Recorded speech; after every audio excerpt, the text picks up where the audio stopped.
Kemudian Imam Ghazali menjawab, ya betul, semua jawaban itu memang benar. Akan tetapi yang paling ringan sekali di dunia ini adalah meninggalkan sholat.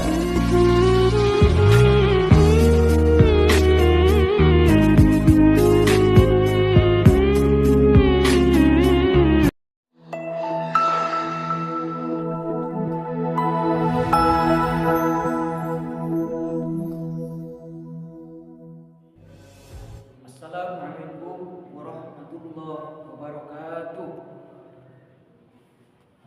Innal hamdalillah nahmaduhu wa nasta'inuhu wa nastaghfiruh wa na'udzu billahi min shururi anfusina wa min sayyiati a'malina.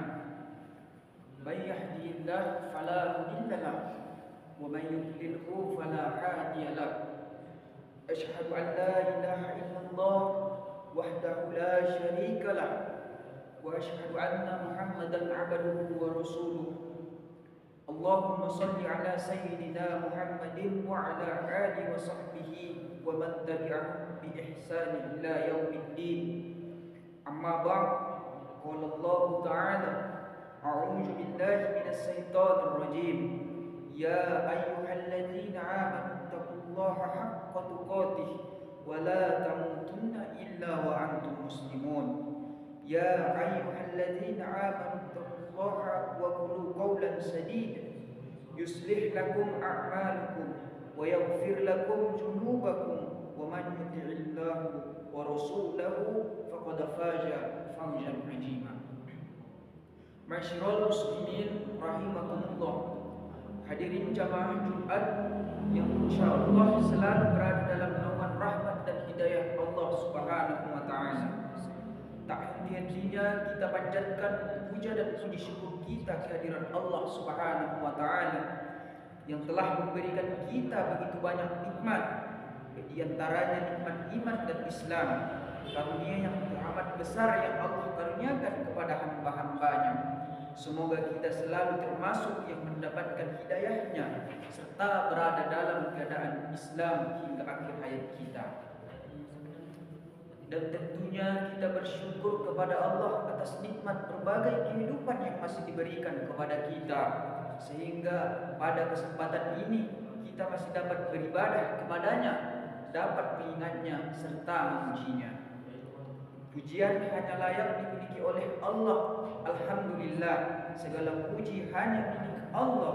Sungguh tidak pantas bagi manusia untuk mengharapkan pujian, tidak pantas bagi manusia untuk merasa telah berjasa, karena sesungguhnya sejatinya segala pujian hanyalah milik Allah SWT.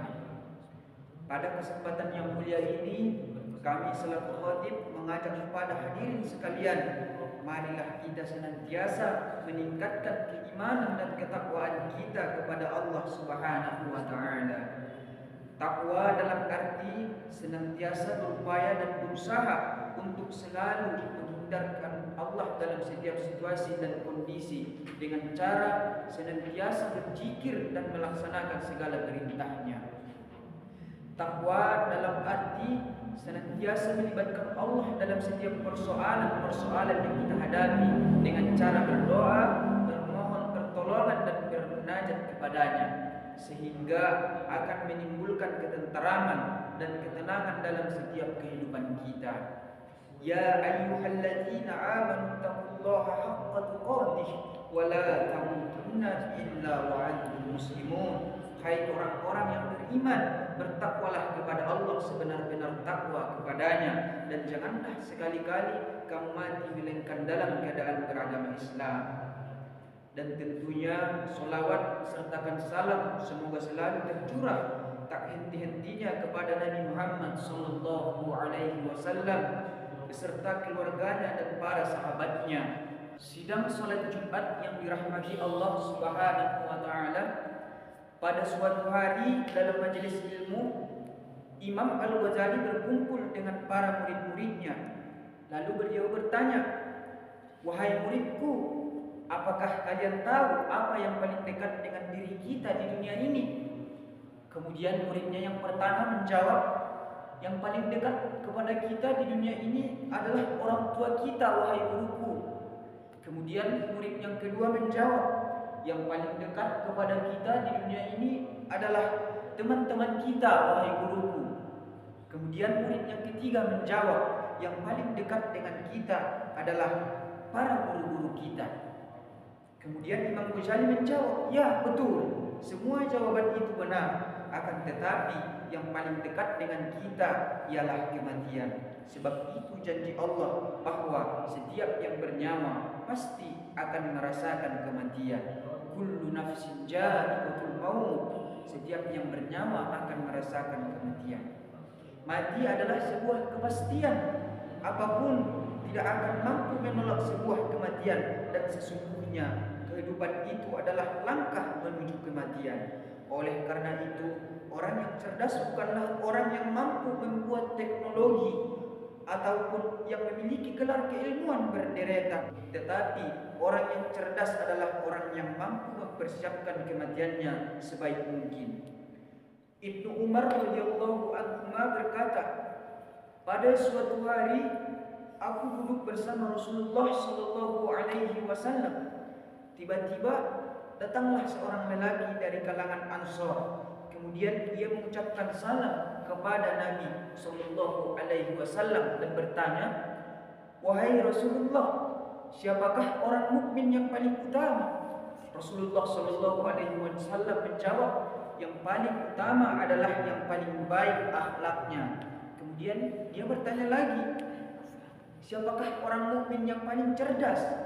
Lalu beliau menjawab, "Yang paling banyak mengingat mati." Kemudian yang paling baik dalam mempersiapkan kematian tersebut, itulah orang-orang yang paling cerdas. Hadis riwayat Ibnu Majah. Kemudian Imam Ghazali menanyakan lagi yang kedua kepada muridnya, "Wahai muridku, apakah kalian tahu apa yang paling jauh dari kita di dunia ini?" Kemudian murid yang pertama menjawab, "Yang paling jauh dari kita di dunia ini adalah negeri Cina, wahai guruku." Kemudian murid yang kedua menjawab, "Yang paling jauh dari kita di dunia ini adalah bulan." Dan ada yang menjawab adalah matahari. Kemudian Imam Ghazali menjawab, "Ya betul, semua jawaban itu benar. Akan tetapi yang paling benar adalah masa lalu. Bagaimanapun kita, apapun kendaraan kita, tetap kita tidak akan dapat kembali ke masa lalu. Oleh sebab itu, kita harus menjaga hari ini, hari esok, dan hari yang akan datang dengan perbuatan yang sesuai dengan ajaran agama kita." Kemudian Imam Ghazali menanyakan lagi yang ketiga kepada para murid-muridnya, "Wahai muridku, apakah yang paling besar di dunia ini?" Kemudian muridnya menjawab, "Yang paling besar di dunia ini adalah gunung, wahai guruku." Kemudian murid yang satu lagi menjawab, "Yang paling besar di dunia ini adalah matahari, wahai guruku." Kemudian Imam Ghazali menjawab, "Ya betul, semua jawaban itu memang benar. Akan tetapi yang paling besar sekali adalah hawa nafsu."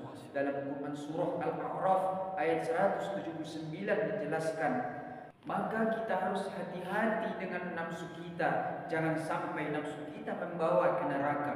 Dan sesungguhnya kami jadikan untuk neraka jahanam banyak dari jin dan manusia yang mempunyai hati akan tetapi tidak mau memahami ayat-ayat Allah, dan yang mempunyai mata tidak mau melihat bukti keesaan Allah, dan yang mempunyai telinga tidak mau mendengar ajaran dan nasihat.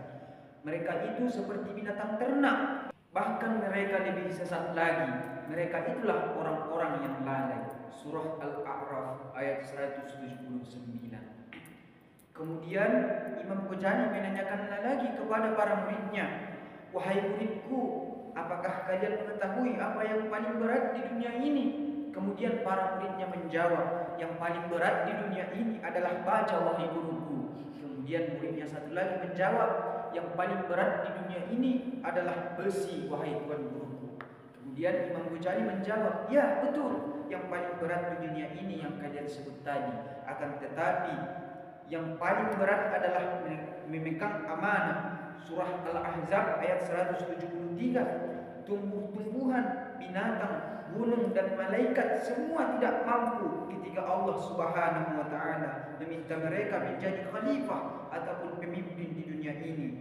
Akan tetapi manusia dengan sombongnya berebut-rebut menyanggupi permintaan Allah Subhanahu wa taala, sehingga banyak manusia yang masuk ke neraka karena gagal memegang amanah tersebut.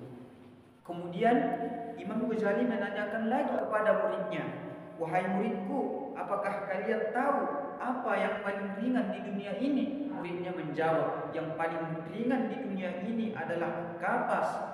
Ada yang menjawab, "Yang paling ringan di dunia ini adalah angin, debu, dan daun-daun." Kemudian Imam Ghazali menjawab, "Ya betul, semua jawaban itu memang benar. Akan tetapi yang paling ringan sekali di dunia ini adalah meninggalkan sholat.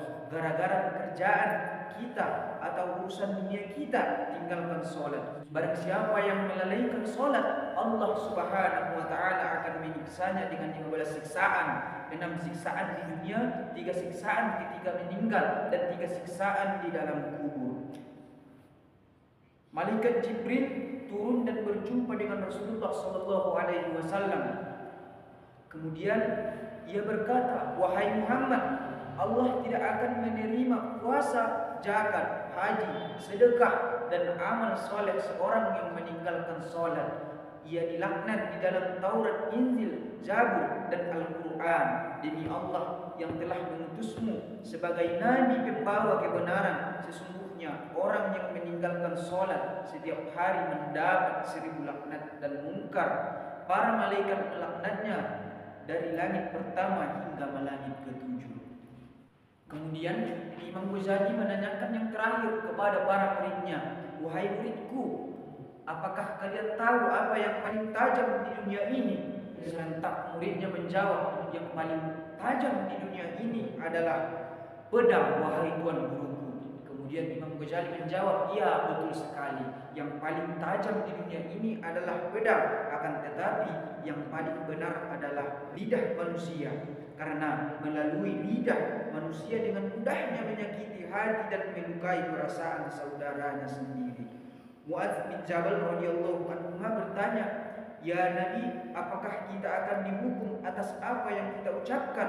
Beliau bersabda, "Adakah yang menyebabkan seorang terjungkal wajahnya di neraka selain buah dari lisan mereka?" Hadis riwayat Tirmizi. Begitu indah teka-teki yang disampaikan oleh Imam Al-Ghazali kepada murid-muridnya. Tidakkah kita merasakan begitu dalam makna yang terkandung dalam setiap pertanyaannya tersebut?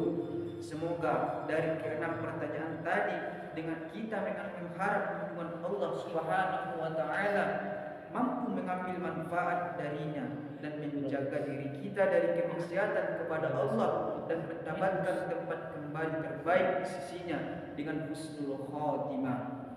Semoga melalui mimbar ini apa yang Khatib sampaikan mudah-mudahan bermanfaat dan menjadi motivasi bagi kita semua untuk lebih baik dan saling berwasiat dan menasihati dalam kebaikan. Barakallahu li wa lakum fil Qur'anil Azim wa nafa'ani wa iyyakum bima fihi minal ayati wa dzikril hakim wa taqabbala minni wa minkum tilawatahu innahu huwas samii'ul 'aliim. Aqulu qawli hadza innahu huwal ghafurur rahim.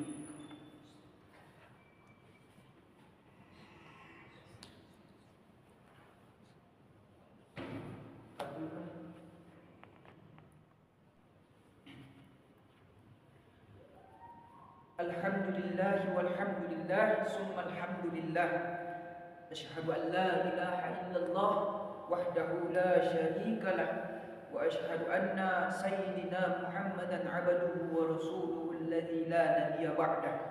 Allahumma salli wa sallim ala nabiyyina Muhammad wa ala alihi wa sahbihi wa man tabi'ahum bi ihsan ila yaumiddin. Amma ba'd, fa ya ayyuhan nas usikum wa nafsi bi taqwallahi faqad fazal muttaqun.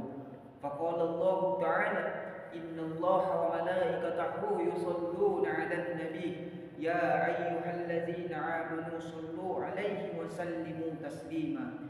Allahumma salli 'ala sayyidina Muhammad wa 'ala ali sayyidina Muhammad kama sallaita 'ala sayyidina Ibrahim wa 'ala ali sayyidina Ibrahim wa barik 'ala Muhammad wa 'ala ali Muhammad كما باركت على آل إبراهيم وعلى آل إبراهيم في العالمين إنك حميد مجيد.